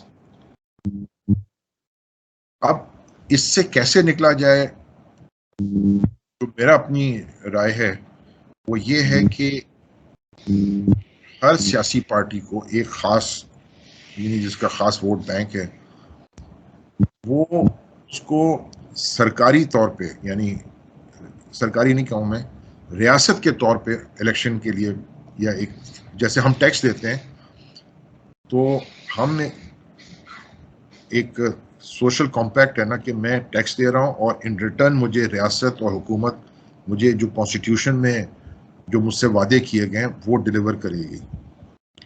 تو یہ جو سیاسی پارٹی کی فنڈنگ ہے وہ بھی میری جو میں ٹیکس دے رہا ہوں اس کا خاص مخصوص کسی فلٹر کرائٹیریا کے تحت وہ اس کو پہنچایا جائے تاکہ وہ اپنی جو پولیٹیکل ایکٹیویٹیز ہیں وہ اس میں سے جنریٹ کرے.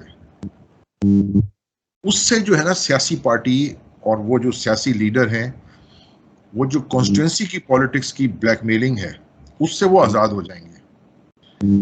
اور اس آزادی کے ساتھ ساتھ جو نیا خون چاہیے آپ کو ایک مسلسل عمل کے ذریعے, وہ آپ کے جو مختلف طبقات ہیں جیسے جیسے ایمرج ہو رہے ہیں کہ پاکستان میں مڈل کلاس بڑھ رہا ہے, اربن پاپولیشن یعنی جو پاپولیشن سائز ہے وہ بڑھ رہا ہے, یوتھ کے ہیں, خواتین آ رہی ہیں, تو جو آپ کے سوشیو اکنامک ڈیموگرافیکل چینجز آ رہی ہیں وہ پھر سیاسی پارٹیاں اس کو اپنے اندر اس کو ایبزارب کر سکتی ہیں. لیکن جو موجودہ نظام ہے اس سے نہیں ہو سکتا, کیونکہ اس میں وہی یعنی ایک نظام جو جو جو جو آپ کے کیمپین کو فنڈ کر رہا ہے, وہ میں اور آپ تو جو ہم سیلریڈ لوگ ہیں وہ تو نہیں کر سکتے. تو جنہوں نے کرپشن سے پیسہ بنایا یا جنہوں نے بزنس میں میل پریکٹسز سے ایکسٹراڈنری پیسے بنائے, نارمل پروفٹس بنائے, اس چیز کو پروٹیکٹ کرنے کے لیے انہوں نے یہ مختلف پارٹیز کو فنڈنگ کرنی ہے, اور جو کہ نان ٹرانسپیرنٹ ہے. یعنی جو الیکشن کمیشن کے رولز ہیں اس کے حوالے سے وہ ٹرانسپیرنٹ ہونا چاہیے, لیکن غالباً سوائے پی ٹی آئی کے باقی کسی بھی پولیٹیکل پارٹی کا کیمپین فنڈنگ کے حوالے سے آڈٹ نہیں ہوا اور نہ اس کے اوپر کام ہوا ہے.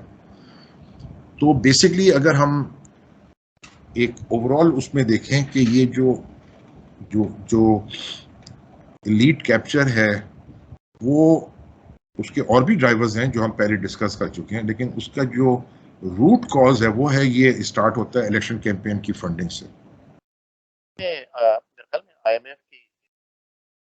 سوری آپ کی بات پھر کٹ گئی. میں کہہ رہا تھا, آواز آ رہی ہے آپ کو؟ جی جی.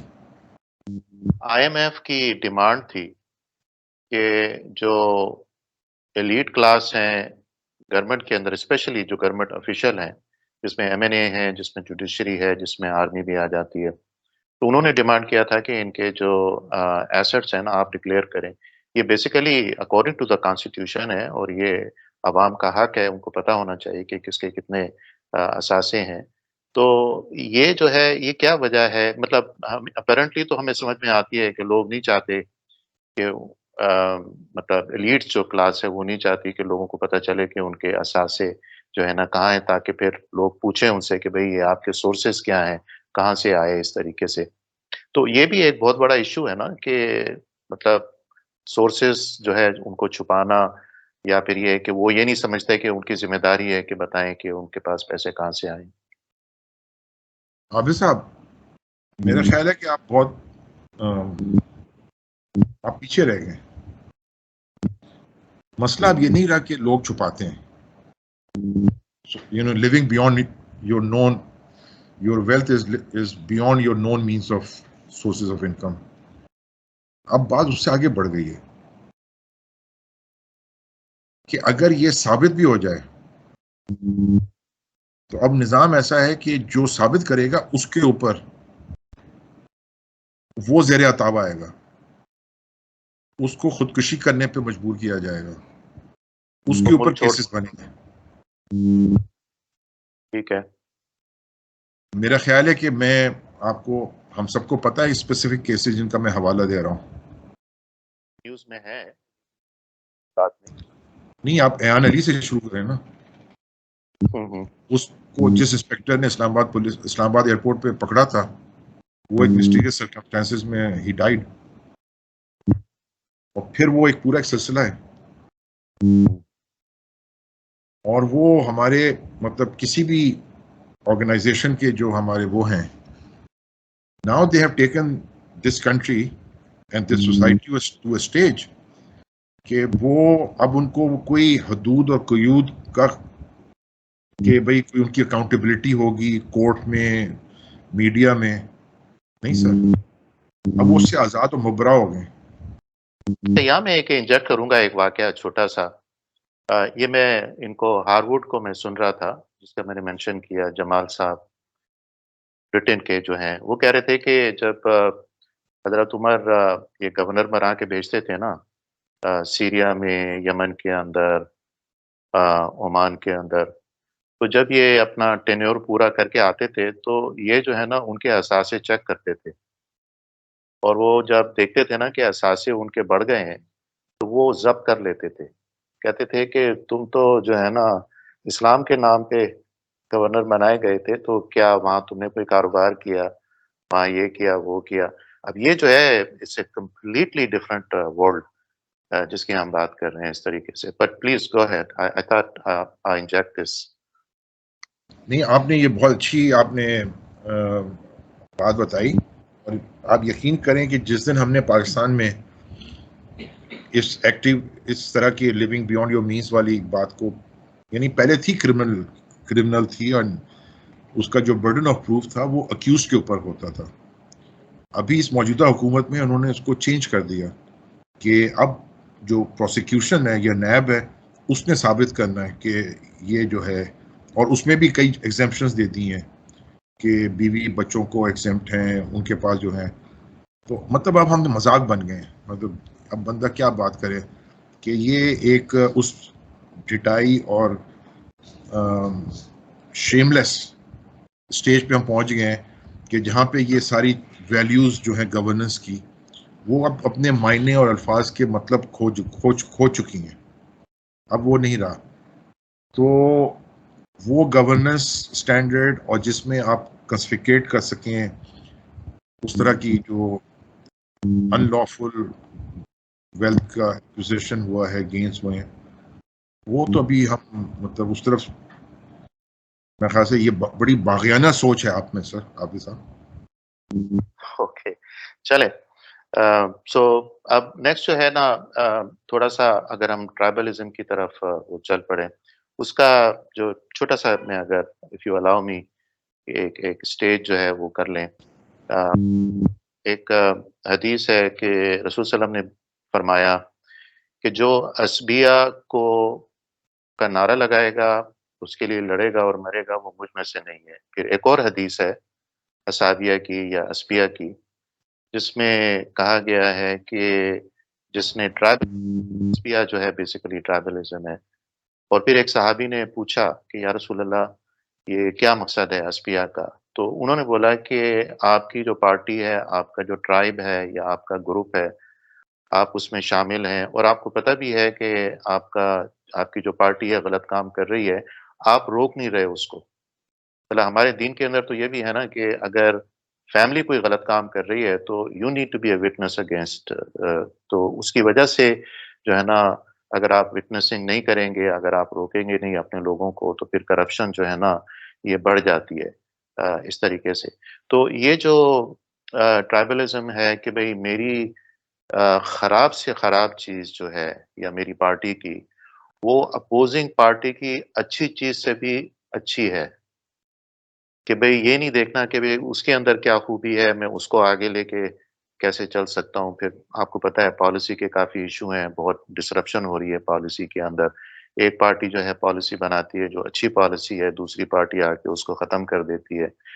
تو یہ جو پارٹیوں کے دوران اور یہ کہ مطلب یہ کہ جیسے آپ کہہ رہے ہیں نا کہ کچھ پارٹیوں میں ہے ایک انٹرنل آڈٹ ہے، ایک چیکس اینڈ بیلنسز کا سسٹم ہے کچھ پارٹیوں میں، لیکن باقی پارٹیوں میں نہیں ہے، یا یہ کہ جنرل جو ایشو ہے کہ یہ چیکس اینڈ بیلنسز، انٹرنل جو چیکس اینڈ بیلنسز اور یہ جو آڈٹ ہے یہ سسٹم نہیں ہے، تو کیا ان کی ول نہیں ہے، یہ نہیں چاہتے کیونکہ ان کے سیلف مطلب انٹرسٹ ہیں؟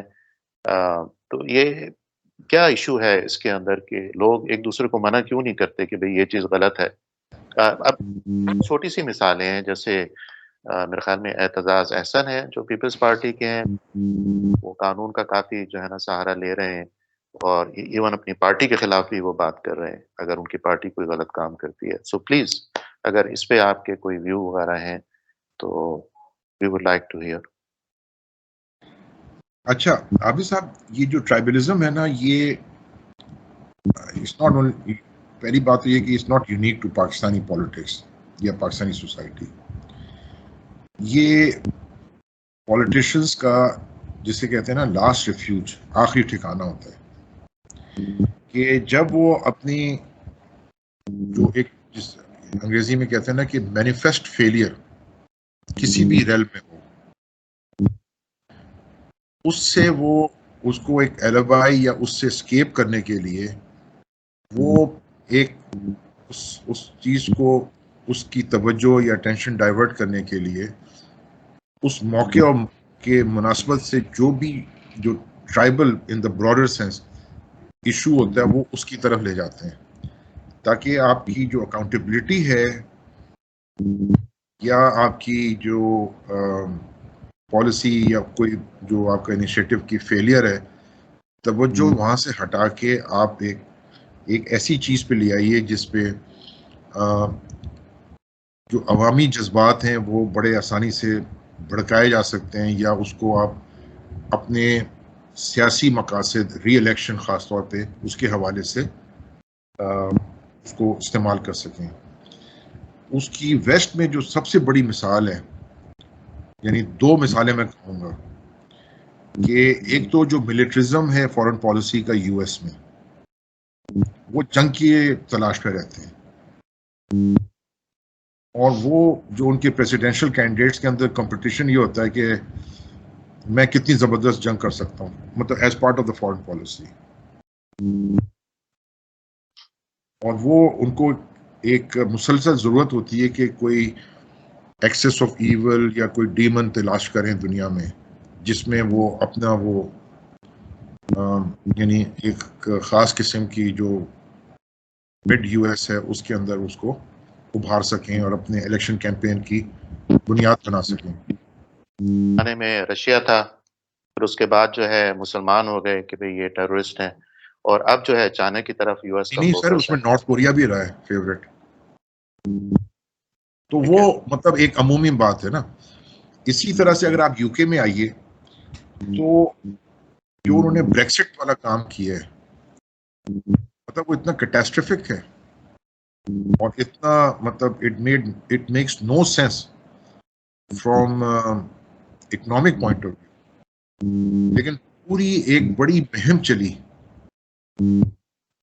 کنزرویٹو پارٹی سے اور اس کے الائیڈ جو میڈیا ہے کہ انہوں نے مطلب وہ بریکسٹ کو جسے کہتے ہیں نا یو کے کی ہر مسئلے کا حل بتا دیا کے طور پر پیش کیا، تو وہ بھی ایک ٹرائبلزم کی شکل ہے۔ اب اگر ہم اپنے ملک میں آئیں تو ہماری یہاں، اچھا واپس میں اگر یو کے جاؤں تو وہاں پہ بھی ایک انٹرنل ٹینشن ہے between England, Wales, Scotland, اور وہ بھی ایک مختلف سیاستدان اتنا بڑے پیمانے پہ نہیں لیکن ایک خاص لیول پہ آ کے وہ بھی ایشوز کو ہائی لائٹ ہوتے ہیں وہاں پہ. اب آپ اگر پاکستان میں آئیں تو اچھا یہ انڈیا میں بھی ہے, ٹھیک ہے, وہ ان کو اگر ایک خاص قسم کا ووٹ بینک موبلائز کرنا ہے تو جو بی جے پی ہے وہ ایک خاص قسم کے جذبات ابھارتی ہے مختلف ریاستوں میں, ان کے جو پروونسز ہیں. لیکن آپ نوٹ کریں کہ انڈیا میں, ساؤتھ انڈیا میں بی جے پی کی دال نہیں گلتی, کیونکہ ساؤتھ انڈیا کی جو پالیٹکس ہے اور اس کا جو نیچر ہے وہ باقی انڈیا سے بہت مختلف ہے. اور ساؤتھ ڈاکٹر صاحب لٹریسی لیول ہے, اٹس آلموسٹ 100%. جی, اور جو مطلب وہ جو ان کی آئی ٹی کی ایکسپورٹ اور جو ان کی مطلب جو ان کی یعنی پر کیپٹا انکم ساؤتھ میں وہ باقی انڈیا سے کہیں زیادہ ہے, اور جو وہاں پہ اکنامک ڈیولپمنٹ ہے اس اسٹیٹ میں وہ مطلب ایک باقی انڈیا سے بہت آگے ہے. تو کہنے کا میرا مطلب یہ ہے کہ جو ٹرائبلزم ہے نا وہ عام طور پہ اسی وقت انووک کی جاتی ہے جب سیاستدان جو ہیں اور اس میں وہ خالی سول پولیٹیشین نہیں, جو ملٹری کے لیڈرز ہیں یا ملٹری ٹائپ پولیٹیشینز ہیں وہ بھی اس چیز کو استعمال کرتے ہیں کہ اپنی توجہ ہٹانے کے لیے جو اس سوسائٹی کے اس زمانے کے یا اس وقت کے حوالے سے جو ٹرائبل یعنی جو انسان کی جو بیسک انسٹنکٹس ہیں, ریلیجن ہے, اس کی زبان ہے, اس کی ایتھنیسٹی ہے, اس کا جینڈر ہو سکتا ہے, مطلب یہ جو ہمارے بڑے بیسک قسم کے جو ڈفرینسیشنز ہیں جو انسانوں کو یا اس کی جو معاشرے کو ایک معاشرے کو دوسرے معاشرے کے حوالے سے ڈسٹنگوش کرتی ہیں, اس کی طرف بڑھ جاتے ہیں. تو یہ یعنی یقیناً یہ وہ ہے یعنی جو مسائل ہیں جن پہ سے آپ توجہ ہٹا رہے ہیں وہ شاید وقتی طور پہ کامیابی آپ ہو جائیں, لیکن جو مسائل کی نیچر ہے وہ اپنی جگہ ہے اور وہ مزید گہری اور وہ ڈیپ روٹڈ ہوتی ہے, اور پھر وہ ایک اگر اس کو کافی عرصے کے لیے اس کو ٹیکل نہ کیا جائے, ان ایڈریسڈ ہے, تو وہ پھر خوفناک شکل اختیار کرتی ہے. اب میں نے اتنی لمبی تقریر کی ہے اور اس کی ایک ہی مثال میں آپ کو دے دوں اپنے ملک کے حوالے سے. 1971 یعنی 47 سے اور 1971 کے درمیان جو ایسٹ اور ویسٹ پاکستان کی پالیٹکس تھی اور وہ جو ٹرائبلزم تھا جو آگے, کیونکہ اگر آپ اصل میں دیکھیں تو پاکستانی موومنٹ کے جو لیڈنگ پروپوننٹس تھے, ایکٹیوسٹ تھے, وہ تو یا تو سینٹرل انڈیا میں تھے یا ایسٹ بنگال میں تھے. ویسٹ پاکستان یا ویسٹ پنجاب وغیرہ میں تو یہ تو آخر میں آ کے ہوا, اس سے پہلے تو وہ یونائٹڈ انڈیا اور کانگریس سے الائڈ تھے. تو وہ جو ٹرائبلزم ہم نے اوورٹلی اینڈ کوورٹلی پریکٹس کی بٹوین 47 to 71, اس کا نتیجہ یہ ہوا, اور یہ دنیا کا شاید پہلا واقعہ ہے کہ ایک میجورٹی نے آزادی لی مائنورٹی سے. یوزلی ہمیشہ اس کا اپوزٹ ہوتا ہے, اور یہ سلسلہ ابھی بھی چل رہا ہے. یعنی یہ جو ٹرائبلزم کی وہ ہماری پالیٹکس میں بھی ہے, ہمارے باقی براڈر ریاستی امور کے معاملات میں بھی ہے, اور میڈیا کے معاملات میں بھی ہے, کہ اس میں ہم جو کراچی میں اردو سپیکنگ ہیں ان کو ایک خاص طریقے سے ڈیل کیا جاتا ہے, جو بلوچستان میں بلوچی ہیں ان کے بھی ایک خاص طریقے کے ٹرائبلزم کے حوالے سے کیا جا رہا ہے. کے پی میں فاٹا والا جو ایریا ہے اس کے حوالے سے ایک اچھا ایک خاص اس میں ڈاکٹر صاحب ایک منٹ اور ابھی جو لیٹسٹ ہے، یعنی آپ حیران ہونا کہ ہم کس قسم کے لوگ ہیں، وہ ہم نے انٹروڈیوس کر دیا ایک نیا کانفلکٹ جی بی میں، اور وہ بھی یعنی آپ سمجھیں ٹرائبلزم کی ایک شکل ہے. تو یعنی یہ ہمارے لیے انکنسیویبل ہوتا ہے کہ اگر سینٹر میں ایک پارٹی کی حکومت ہے تو پروونسز میں مختلف پارٹیز کی حکومت ہو سکتی ہے. انڈیا میں یا باقی ڈیموکریسیز میں اٹ از اے نارمل، اور اس میں ظاہر ہے بڑے مطلب ایک اسٹرگل چلتی رہتی ہے، but that is part of the مطلب ڈیموکریسی.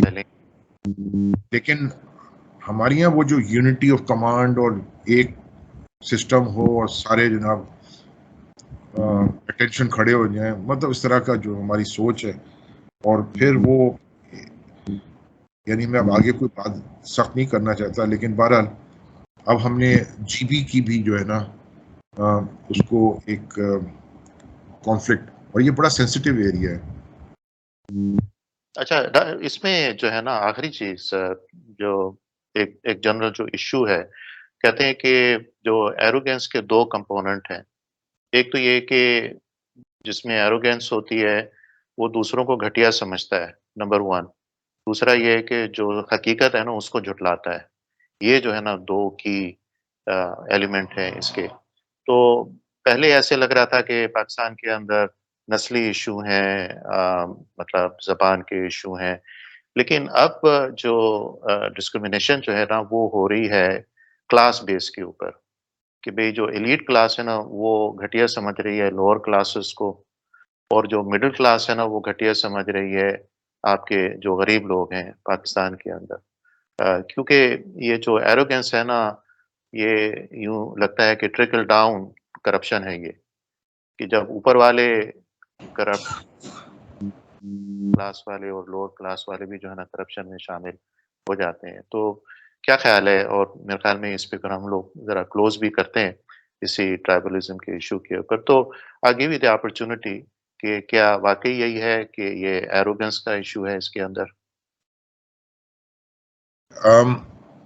دیکھیے اٹ از پارٹ آف آپ نے بالکل صحیح فرمایا، میں آپ کی بات سے متفق ہوں، لیکن I see this as one of the manifestation of elite capture.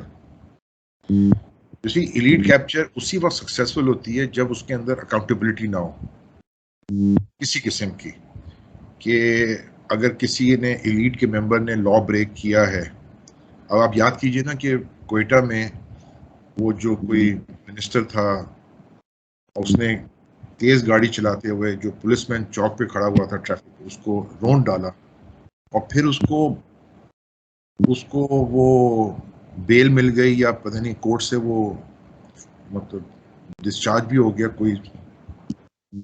یعنی میں پولیٹیکل بات نہیں، یہ تو سمپل ایک کرمنل مرڈر تھا، اور وہ چونکہ ایک خاص ایلیٹ سے تھا وہ اس سزا سے بچ کے نکل گیا. یا وہ شازیب جتوئی والے قصے. تو یہ اس ایلیٹ کیپچر کے جو ایروگنس آپ نے بھی بتایا نا، بالکل صحیح ہے. اور یہ ہماری یعنی مطلب میں اب اس میں کیا ایڈ کروں، لیکن ایک چیز میں کر دیتا ہوں بات ضرور، کہ یہ جو ایلیٹ کیپچر اور اس کے ساتھ جڑی ہوئی ایروگنس والی بات آپ نے کی ہے، ہمیں یہ دیکھنا ہے کہ اس کا نتیجہ کیا نکل رہا ہے. جہاں پہ ہمارا breakdown of law and order ہو رہا ہے یا گورننس کا بریک ڈاؤن ہو رہا ہے، ایک بڑا انفارچونیٹلی ایک برین ڈرین بھی ہو رہا ہے. یہ اس ایروگنس کا اور ایلیٹ کیپچر کا ایک ان انٹینڈڈ امپیکٹ آ رہا ہے کہ آپ جیسے لوگ یا مجھ جیسے لوگ جو بہت عرصہ باہر رہے یا جو اب لیبر مارکیٹ میں ہے، مطلب اکمپلشڈ پروفیشنلز ہیں کسی بھی شعبے میں، وہ دنیا میں جو بھی اپرچونٹیز ہیں مائگریشن کی وہ ڈھونڈ رہے ہیں. جو اکمپلشڈ پروفیشنلز نہیں ہیں وہ قرضہ لے کے یا اپنے ایسٹ بیچ کر کے وہ غیر قانونی طریقے سے ملک چھوڑ کے جا رہے ہیں اور بہت بڑا رسک لے رہے ہیں.